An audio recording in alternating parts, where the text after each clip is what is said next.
O acusado de assassinato Nick Reiner implora por acesso ao fundo fiduciário criado por seus pais assassinados décadas atrás. Reiner afirma ter direito a mais de US$ 1 milhão e usará esse valor para financiar sua defesa. Mas quais são as chances disso realmente acontecer?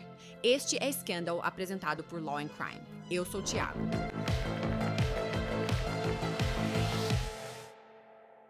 Nick Reiner causando polêmica mais uma vez, desta vez supostamente implorando por acesso a uma parte de seu fundo fiduciário no valor de US$ 1,5 milhão. Nick Reiner supostamente quer acesso a esse dinheiro para pagar sua defesa porque ele está sendo acusado do assassinato de seus pais, Rob e Michelle Reiner. As mesmas pessoas criaram esse fundo fiduciário para o filho do meio há 3 décadas. Não posso enfatizar isso o suficiente.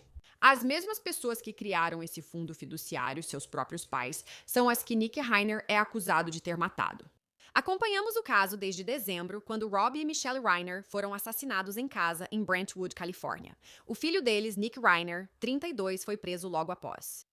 Desde então, o caso teve altos e baixos. Nick foi defendido pelo renomado advogado Alan Jackson antes de Jackson deixar o caso.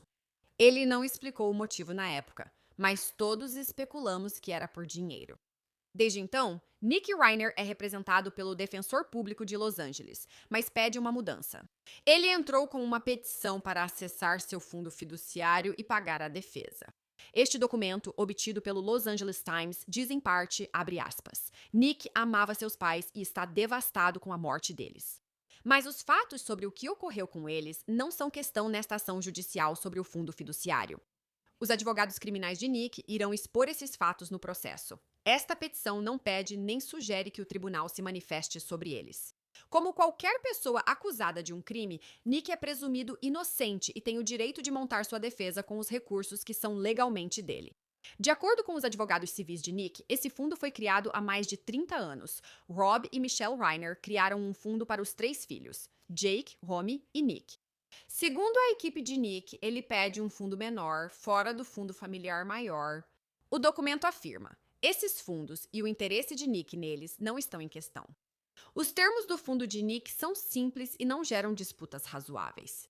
Os pais de Nick deixaram instruções claras sobre quando os fundos do trust deveriam ser liberados para ele. Metade do fundo deveria ser distribuída diretamente para Nick quando ele completasse 30 anos. Eles também instruíram que, quando ele completasse 35 anos, receberia o restante dos fundos do trust. Essas distribuições são obrigatórias e incondicionais.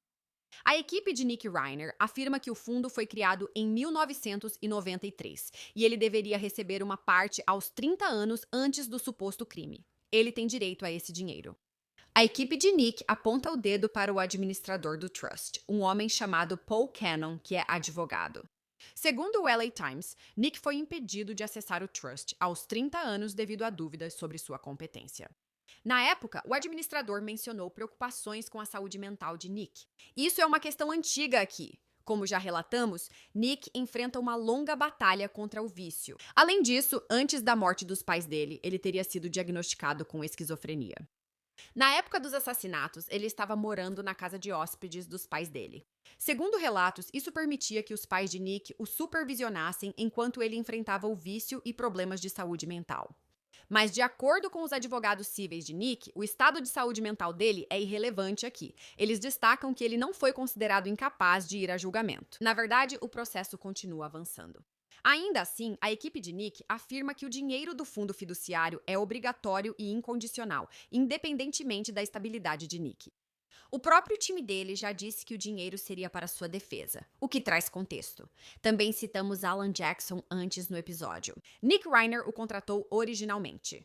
Na época, relatos diziam que seus irmãos Jake e Romy concordaram em pagar a defesa. Mas então, segundo relatos, as coisas mudaram e eles desistiram. E nesse momento, Nick aparentemente não tinha dinheiro suficiente para pagar Jackson e eles se separaram. Veja o que Alan Jackson disse na época. Esta manhã, tive que me retirar como advogado de Nick Reiner. Circunstâncias além do nosso controle, mas mais importante, circunstâncias além do controle de Nick. Ditaram que, infelizmente, tornou-se impossível continuarmos representando Nick. Legalmente e eticamente, estou proibido de explicar todos os motivos. Sei que essa é uma dúvida na cabeça de todos. Esperamos que o defensor público assuma o caso. Eles já foram nomeados e vão proteger de forma muito competente os interesses de Nick Reiner enquanto ele avança pelo sistema. Mas deixem isso muito claro. Minha equipe e eu continuamos profundamente comprometidos com Nick Reiner e com os melhores interesses dele. Na verdade, nós sabemos, não estamos apenas convencidos. Nós sabemos que o processo legal vai revelar os verdadeiros fatos das circunstâncias que envolvem este caso. O caso do Nick. Muita coisa foi publicada nas últimas 3 semanas. Muita coisa foi publicada sobre o Nick, publicada sobre a família dele, publicada sobre as circunstâncias, há especulações publicadas. No dia 15 de dezembro, de manhã cedo, eu estava em Nova York e recebi uma ligação. Eu e minha equipe largamos tudo e, nas últimas 3 semanas, dedicamos literalmente cada hora em que estivemos acordados para proteger Nick e seus interesses. Investigamos esse assunto de cima a baixo, de trás para frente.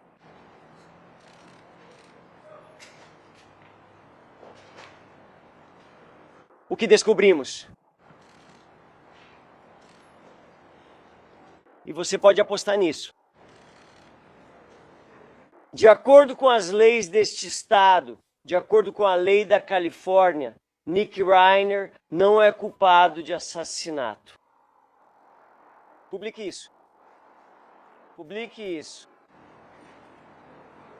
Desejamos a ele tudo de melhor daqui para frente. Isso é tudo que eu tenho para hoje.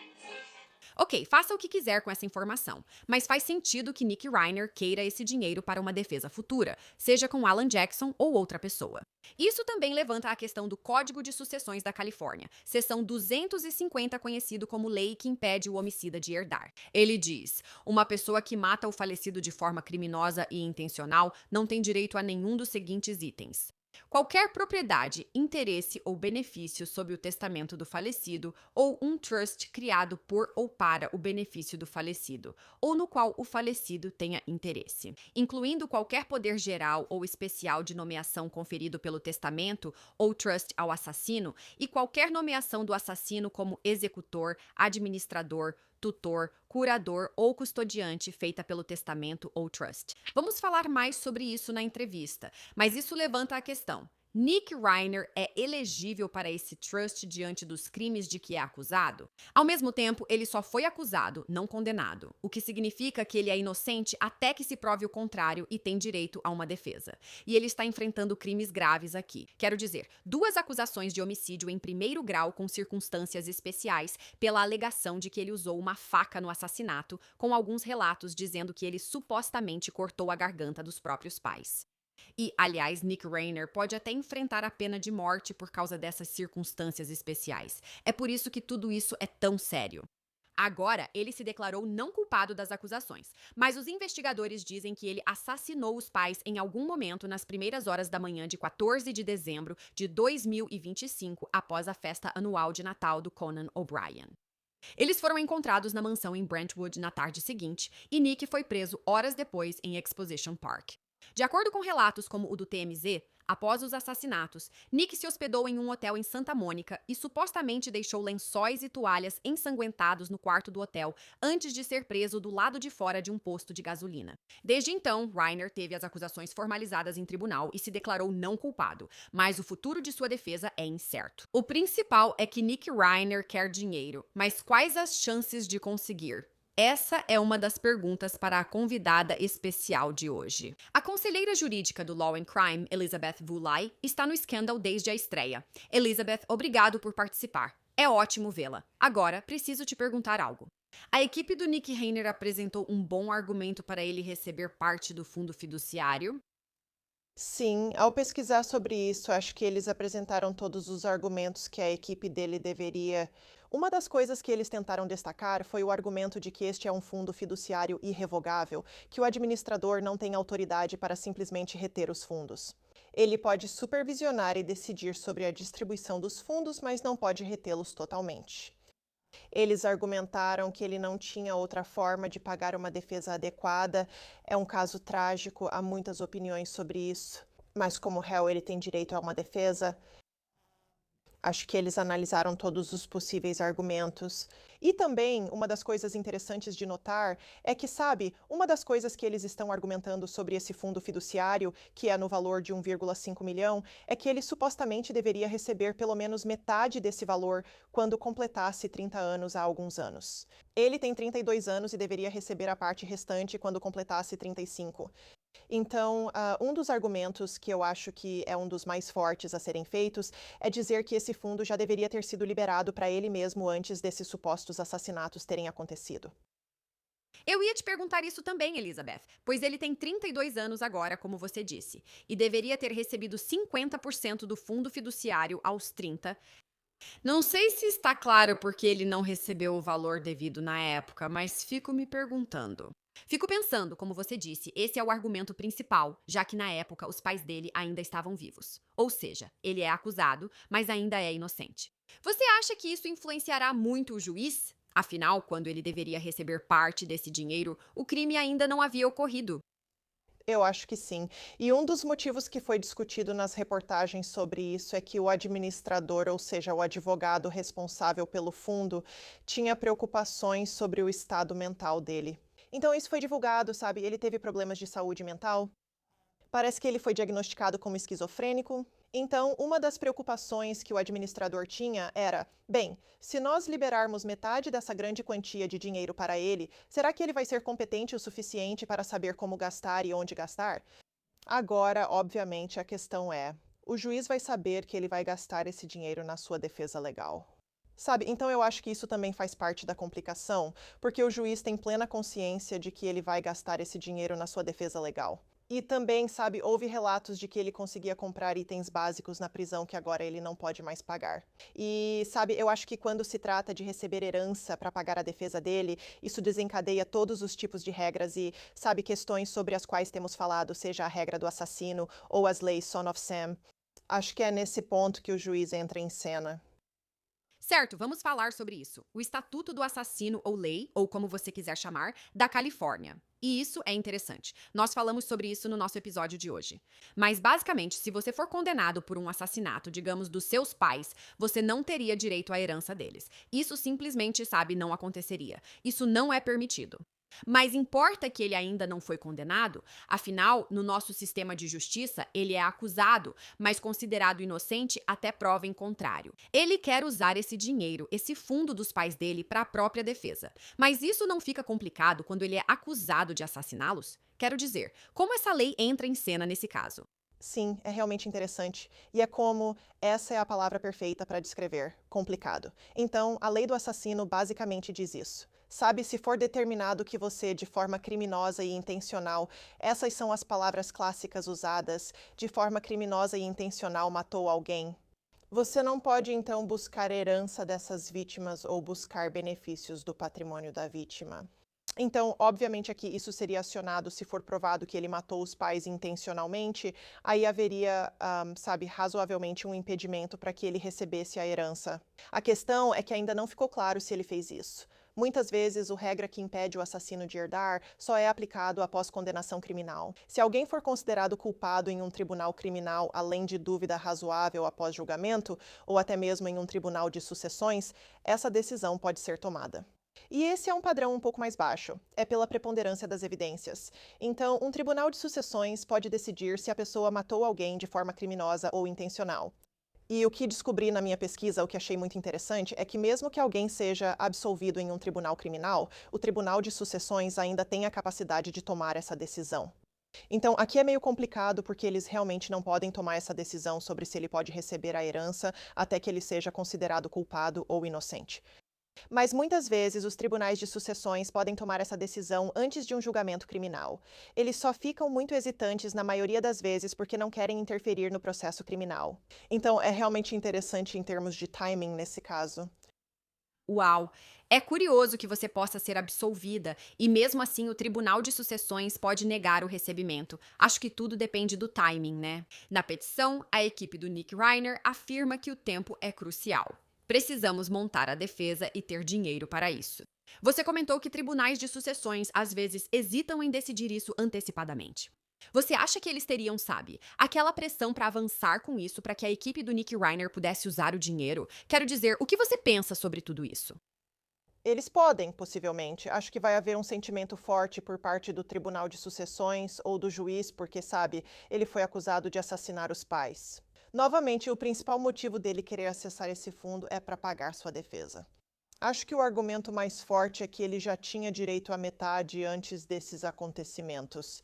Então, eu acho que, no máximo, talvez o que possamos ver é uma decisão dizendo que, ok, ele pode ter direito à primeira metade do dinheiro, porque, sabe, o fundo declarava que ele tinha direito a isso quando completasse 30 anos, antes desses assassinatos acontecerem. Então, eu consigo imaginar isso acontecendo. Também consigo imaginar um juiz decidindo simplesmente congelar todos os bens por enquanto. É um pouco complicado, pois ele é réu e tem direito à defesa. Atualmente conta com uma defensora pública gratuita. Mas, sabe, acho que há alguns argumentos que ele poderia fazer nesse sentido, de que ele tem direito a uma defesa. Ele quer ter dinheiro para poder contratar uma advogada particular de sua escolha. Como parte do dinheiro já estava disponível antes dos assassinatos, a equipe dele argumenta que ele deveria ter direito ao valor.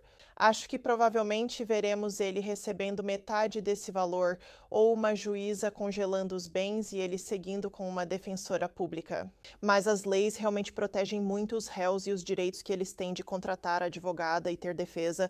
Então, eu acho que também vamos ver que uma juíza não vai querer correr o risco de ser anulada ou ser considerada como tendo tirado o direito constitucional dele de ter uma defesa. Acho que esse é o gancho perfeito para entrarmos na questão de Alan Jackson. Se você tem acompanhado o caso, sabe que originalmente Nick Reiner era representado por Alan Jackson, famoso em programas jurídicos de TV. Ele representou Kevin Spacey, que foi absolvido de todas as acusações. Ele representou Karen Reed aqui em Massachusetts. Ela também foi absolvida das acusações. Então, Alan Jackson é realmente um peso pesado em qualquer equipe de defesa. Nick Reiner o contrata, tudo certo, mas parece que não tem dinheiro para pagar Alan Jackson e agora está com a defensora pública. Suponhamos que ele consiga esse dinheiro. Você acha que ter alguém como o Alan Jackson realmente ajudaria na defesa dele? Acredito que sim. O Alan Jackson é um advogado renomado, mas precisou deixar o caso logo no começo, sem motivos claros na época. Agora que mais informações surgem, muitos presumem que foi porque Nick Reiner não podia pagar por ele. Então, eu acho que ter alguém assim com esse histórico é absolutamente o ideal para um réu como esse. Eu acho que esse é um caso realmente difícil, considerando o histórico do Nick Reiner de, você sabe, doença mental e você sabe, acontecimentos anteriores que já ocorreram na família dele antes. E, claro, a forma trágica como os pais dele foram mortos dentro de casa. Então, eu acho que há muitos fatos e evidências até agora que parecem ir contra o Nick Reiner. Então, poder contar com um advogado como Alan Jackson, que tem esse histórico de conseguir a absolvição de réus e esse tipo de experiência, é alguém que você sempre precisa em um caso como esse, onde os fatos são tão horríveis. Há também o fato de serem seus pais e todo o sentimento público envolvido. Sempre há grande comoção e reação em casos de assassinato. Quando envolve familiares, é algo que sempre cobrimos aqui no Law and Crime. Quando um filho é acusado de matar os pais, o sentimento público é ainda mais forte. Por isso, ele certamente quer essa pessoa ao seu lado. Tenho certeza de que a defensora pública dele é competente. Existem ótimos defensores públicos na Califórnia e no país. Mas contratar um advogado de sua escolha, especialmente um particular com esse histórico, faz sentido, já que estão tentando seguir esse caminho. Quero dizer, como você apontou, os fatos pesam muito contra ele. E, novamente, até agora, a maior parte das informações que temos vem da promotoria ou de investigadores que estão trabalhando com a promotoria. Então, não sabemos necessariamente o que a defesa tem na manga. Mas, pelos fatos que conhecemos, realmente parece bem difícil. E, concordando com você, lembro que te mandei mensagem logo depois e ficamos tipo, Rob Reiner, o quê? Meu Deus. Além do fato de uma pessoa querida e sua esposa terem sido mortos em casa, supostamente pelo filho, a maneira como ocorreu também chama a atenção. Acho que você até usou a palavra brutal. Os fatos do caso são difíceis, então entendo ele querer um advogado de alto nível para ajudar. Isso já leva à minha próxima pergunta. Isso foge um pouco do tema, mas fico pensando que defesa Nick Reiner poderia usar, já que você citou seus problemas de saúde mental no passado. O administrador mencionou isso quando tinha 30 anos como razão para não dar o dinheiro, supostamente. O que acha que eles poderiam alegar? Poderia ser saúde mental? O que você pensa? Sim, boa pergunta. Acho que se ele tivesse optado por se declarar culpado, certamente mencionariam a saúde mental dele. Já vimos casos em que o réu se declara culpado, mas depois alega insanidade ou incapacidade mental, tentando trocar condenação por assassinato por homicídio culposo, com pena bem menor. Acho que isso pode ser uma possibilidade. Como ele se declara inocente, acredito que muita coisa dependerá do que já vimos em outros casos criminais, com advogados questionando onde estão as provas, sabe, onde está o vídeo, sabe, uma câmera de segurança mostrando que ele fez isso, quais outras testemunhas estavam na casa, sabe, que tipo de evidência de DNA o liga ao crime. Sabe, acho que vemos em muitos casos, obviamente o Jota sendo o principal exemplo ao qual sempre voltamos, onde muitas pessoas do público fazem a conexão entre o suposto réu e os atos que aconteceram.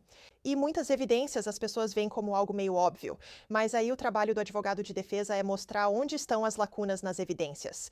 E você realmente não pode apontar se ele estava lá naquele momento, quais testemunhas estavam por perto, o que exatamente as evidências de DNA dizem. Então eu acho que, sabe, se houver uma mudança de declaração para culpado, acho que vamos ver eles tentando focar e seguir para o aspecto da saúde mental. Se ele for inocente e mantiver essa declaração, muitos advogados de defesa tentarão encontrar falhas nas evidências apresentadas. Também vimos isso no pedido para que ele acessasse o fundo fiduciário. Sabe, um dos argumentos que eles tentam apresentar é que ele não foi considerado incompetente por um juiz. Sabe, não houve nenhuma decisão, seja de um júri ou de um juiz, sobre a saúde mental dele. Então parece que eles estão tentando afastar ao máximo, por enquanto, as questões e o aspecto da saúde mental.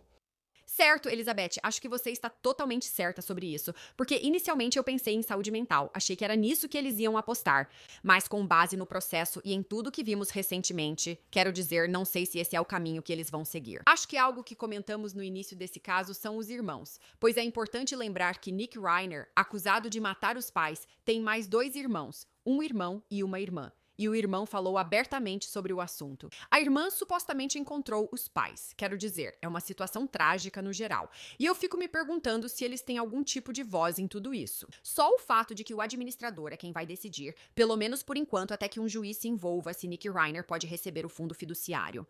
Mas eu fico me perguntando se os irmãos estão dizendo: olha, não queremos que ele tenha esse dinheiro. Não queremos que ele tenha o fundo fiduciário neste momento. A opinião deles conta para alguma coisa? Sim, ótima pergunta. Na verdade, não acho que isso conte muito. Os pais teriam criado fundos fiduciários separados para cada filho. Então, Nick recebeu um fundo fiduciário como os outros filhos, todos separados. Se fosse um fundo fiduciário conjunto, onde todos os filhos tivessem direito ao dinheiro, eles teriam mais voz. A questão é que esse foi um fundo fiduciário separado criado para ele, com esses parâmetros de idade. Então, acho que legalmente e em termos de uma decisão de um juiz ou do Tribunal de Sucessões, isso não vai ter muito peso. Tenho certeza de que, obviamente, o sentimento do público, porque sempre dizemos que existem 2 tribunais, o Tribunal da Opinião Pública e o Tribunal Legal. Então, acho que o Tribunal da Opinião Pública, sabe, a opinião deles, obviamente, importa muito. Sei que houve relatos de que eles teriam ajudado a financiar parte da defesa dele no início, mas isso aparentemente diminuiu depois. Então, sabe, os irmãos têm um envolvimento aqui, mas quanto ao que eles pensam sobre se ele deveria ou não ter direito a esse fundo fiduciário para sua defesa, eu não acho que isso vá ter muito peso, até porque, de novo, é um fundo totalmente separado, criado exclusivamente para ele. Você levantou um ponto importante: o Tribunal da Opinião Pública e depois o Tribunal do Sistema de Justiça, porque quando eu penso nesse caso, eu sempre penso nos irmãos. Porque, quero dizer, minha irmã e eu acho que se ela fosse acusada pela morte dos nossos pais, nós deveríamos estar de luto juntas pela perda. Isso adiciona outro nível de depravação. Novamente, ele é inocente até prova em contrário e está apenas sendo acusado. Tenho certeza de que isso afeta muito os irmãos psicologicamente, o que leva à minha próxima pergunta. Falamos sobre a regra que impede o homicida de herdar e, nesse contexto, sobre as leis do filho de Sam. Porque anteriormente eu tinha informado que Nick Reiner havia relatos de que, da prisão, ele queria escrever um livro revelador contando tudo. Acredito que ele queria arrecadar fundos para sua defesa, mas questiono se isso seria permitido, já que as leis do filho de Sam proíbem lucrar com crimes pelos quais foi condenado. Porém, ele ainda não foi condenado. O que você pode me falar sobre as leis do filho de Sam? Sim, ótima pergunta. Isso surge bastante aqui no Long Crime, pois cobrimos muitos desses casos. E sabe, quando você tem réus participando, seja produzindo um filme, ou sabe, uma série documental ou um livro, é aí que as leis do filho de Sam entram em cena. Então, existem cerca de 40 estados nos Estados Unidos que têm leis do filho de Sam. E basicamente o que elas são, e isso varia de estado para estado, mas é ou uma proibição impedindo que os réus possam, sabe, participar ou, sabe, controlar completamente. Produzir livros, filmes e séries documentais sobre suas vidas, focando especialmente no crime pelo qual foram condenados. Na Califórnia é interessante porque, em 2002, as leis do filho de Sam foram derrubadas por serem muito abrangentes. Então, agora, aparentemente, o que está acontecendo nesse estado já faz um tempo é que os réus não estão completamente proibidos de escrever livros ou filmes, ou, você sabe, outros materiais relacionados aos seus crimes. Mas houve uma ampliação em relação, você sabe, aos familiares da vítima e como eles podem processar. Na Califórnia, famílias das vítimas têm 10 anos após a liberdade condicional do réu para processar e recuperar parte dos lucros. Então, sabe, um réu pode escrever um livro ou trabalhar em um filme, ou seja qual for o projeto dentro da Califórnia, mas o direito deles de ficar com o lucro disso é realmente restrito. E as famílias têm, sabe, um longo período de tempo para tentar buscar essa receita. Então ele poderia, sabe, ele poderia tentar isso. Muitos réus, sabe, que foram acusados desses crimes e de crimes semelhantes realmente fazem isso. E especialmente aqui, eu acho que há uma grande chance disso porque envolve pessoas de Hollywood. Há grande atenção pública nesse tipo de caso. Eu não me surpreenderia se isso ocorresse, mas a capacidade dele de lucrar com isso seria bem limitada. E eu tenho certeza de que, sabe, os irmãos podem ter sentimentos fortes sobre isso. Outros membros da família também teriam sentimentos fortes sobre isso. Esse caso é complexo porque, se fosse no centro dos Estados Unidos, como em Wisconsin, meu estado natal, se isso ocorresse em Wisconsin e o filho fosse acusado de matar os pais, cobriríamos aqui no Law and Crime. Acho que ser Rob Reiner acrescenta ainda mais. Antes disso, eles estavam na festa de Natal do Conan O'Brien e dizem que Jane Fonda também estava lá. Bill Hader, quero dizer, ter celebridades faz todos quererem saber mais, pois geralmente somos fascinados por elas. Então, esse caso em geral é tão maluco. E só pra encerrar tudo, Elizabeth, qual é a sua opinião? Você acha que um juiz vai decidir a favor de Nick Reiner, que ele vai receber pelo menos uma parte desse fundo fiduciário? Eu acho que há uma grande probabilidade de que sim, que um juiz possa decidir que ele tem direito a pelo menos metade disso, porque novamente isso foi acionado antes dessas ações acontecerem. Posso imaginar um juiz dizendo: você tem direito à metade inicial, pois a outra metade só seria recebida aos 35 anos, e os advogados alegam que se trata de um fundo fiduciário irrevogável. O administrador não deveria ter total liberdade para liberar os fundos. Posso imaginar um juiz dizendo que você tem direito à metade desse fundo ou impondo restrição total e mantendo o defensor público. Eu estou inclinada um pouco a favor da primeira opção porque, novamente, o direito de um réu à defesa e de poder contratar um advogado de sua escolha é um direito realmente forte. Juízes não gostam de ser contrariados nesse assunto. Então, acho que estou inclinada um pouco mais para a primeira opção, mas não ficaria surpresa se um juiz dissesse: sabe de uma coisa, você tem um defensor público, você tem direito a uma defesa. Estamos congelando os bens e o julgamento vai seguir em frente. Então, acho que vai ser uma dessas duas opções. Não vejo possibilidade dele receber toda a quantia em dinheiro, não. Concordo com você. Acho que ele pode receber parte disso, o que ajudaria na defesa. Como você disse, é direito dele como americano. Estou curiosa para ver que defesa ele apresentará. Elizabeth Boulay, obrigada por participar do escândalo e explicar esse caso. Obrigada por me receber, Sierra. É um prazer. Assim termina o episódio de hoje de Escândalo. Se gostou e quer acompanhar mais ou me seguir nas redes sociais, estou no Instagram como Sierra de Lespe. Obrigada por assistir ao episódio de hoje de Escândalo. Como sempre, eu sou sua apresentadora, Sierra de Lespe, e nos vemos na próxima vez.